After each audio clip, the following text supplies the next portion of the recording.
বিকেলে যদি একটু ভরপুর নাস্তা হয় তাহলে কেমন হয়?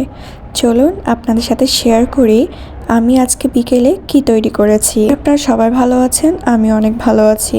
পেঁয়াজি বানাবো, যার কারণে সবকিছু কেটে নিয়েছি। আর এখানে তেমন কোনো কিছু ব্যবহার করিনি, সবকিছু ঘরোয়া উপাদান। পাকোড়া কিংবা পেঁয়াজি যেটাই বানাই না কেন, যদি কোনো সবজির পাতা কিংবা সবজি কেটে দেওয়া হয় সেটা খেতে দারুণ লাগে। এখানে আমি আলু, পুঁইশাকের পাতা এবং একটু চালের গুঁড়া, একটু ময়দা, আদা রসুন বাটা থেকে শুরু করে একটু ধনে জিরে হলুদ সব কিছু দিয়ে মিশিয়ে আমি এখন পাকোড়া তৈরি করে ফেলবো।